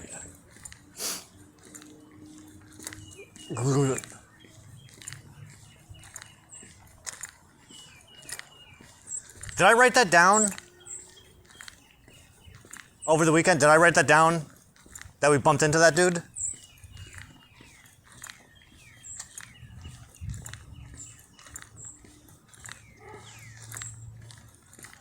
Why? Because I think it would be... Because we have the new moon on Saturday, and I'm going to have to write about this. And I'm hoping that there's a reference to him in last week's journal entry.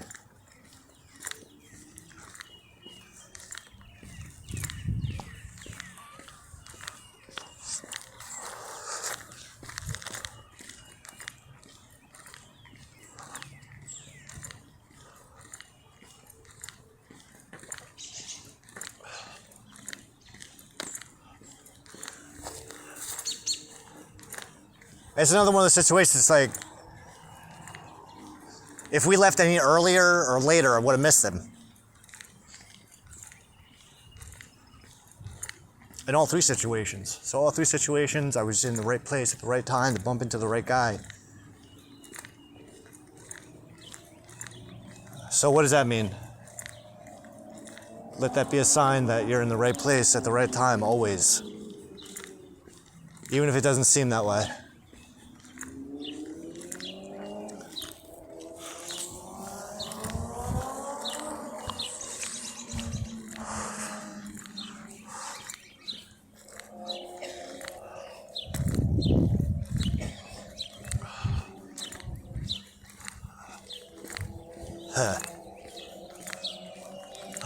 That's something now. How you doing, my friend? What's up, bro?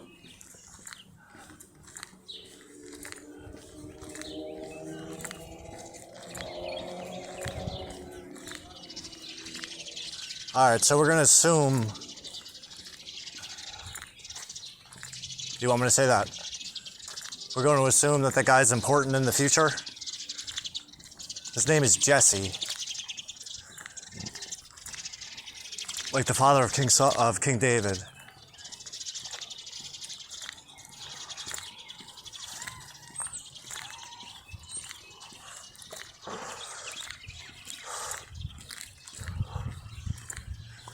Hi. It's quite a life. How much is left on this? All right, I'm gonna stop this now because we're like literally walking up to the house. Thank you, Sam. I mean,